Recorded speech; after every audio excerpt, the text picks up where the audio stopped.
CBC Sports.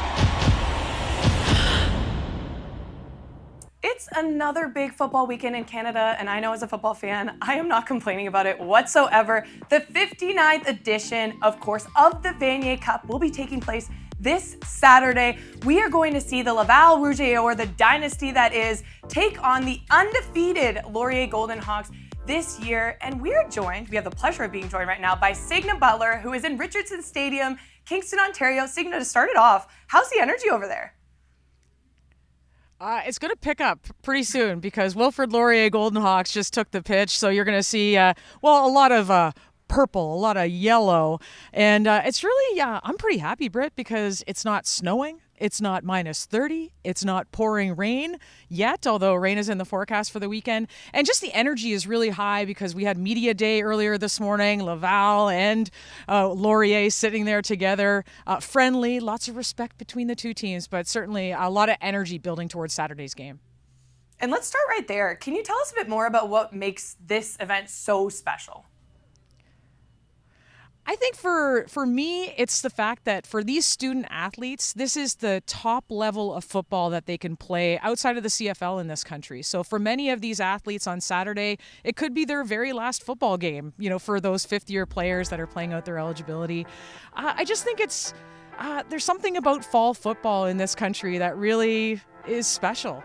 And for the Vanier Cup, a lot of these athletes, it could be a launching pad to the professional careers. We saw at the CFL's Grey Cup just last week, 30 athletes from U Sports football making their way into the pros. So not only is it the highest level for some of them, and they might just say farewell to their careers, but it could be, again, you could see these athletes in the pros one day. Yeah, I mean, you don't have to tell me twice about that fall energy in a football stadium. It is electric, and I love this time of year just for that reason. Now, we're talking about a Laurier team that has not been in this game since they won it back in 2005. That's almost 20 years ago. And so I thought you could maybe touch upon what this matchup looks like for this year. Well, for Laurier, their coach Michael Falds today saying that they're just taking it one game at a time. They look to go 1-0 every week, and it's resulted in the fact that they went 8-0 in the regular season. They've won all of their playoff games, and now undefeated going in against this juggernaut, as you mentioned, the football factory of Laval. But for Laurier, this is a culmination of a bit of a rebuild post-COVID. They went from being a team that wasn't in the playoffs to a team that won a playoff game but couldn't get to the Yates Cup. And then they get to the Yates Cup, they lose to Western. This year, though, they finally got over that purple hump over Western and made it all the way. And, of course, took the UTEC Bowl and found themselves here.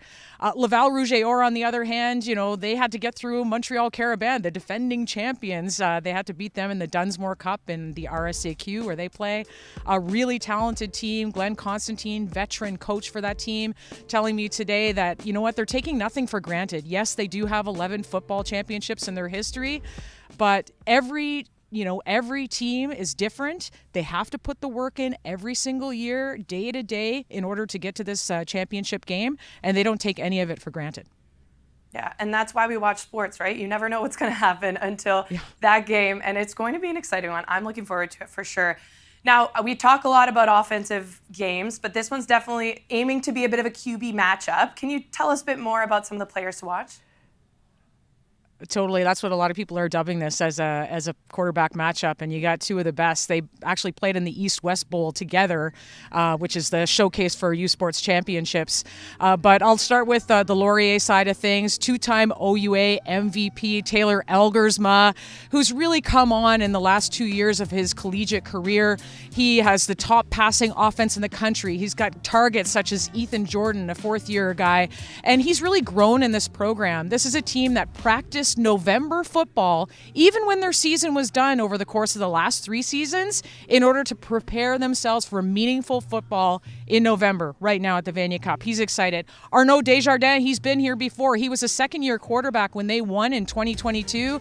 I talked to him earlier today, and he said, you know what, where he's grown is his leadership. he was, more of the rookie guy in the past, and now he's taken on that leadership role. He's not taking anything for granted. He knows that this is a high-powered offense that they're playing against. He needs to shred their defense. He needs to execute on time, and he needs to help a lot of their first and second-year players. There's plenty of them on Laval, by the way, in order to get past a really strong Golden Hawks team. Yeah, and speaking of that strong Golden Hawks team, we're actually seeing some of the action behind you. I know I'm more excited after this chat, so we do appreciate all of these great insights. If you're excited at home, make sure you're tuning in. It's all happening Saturday, 1 p.m. Eastern here on CBC Sports. You can watch it all. Signa's going to be taking you through a lot of the action. As mentioned, enjoy it, Signa. Again, we appreciate your insights, and have fun. Anytime. Thanks.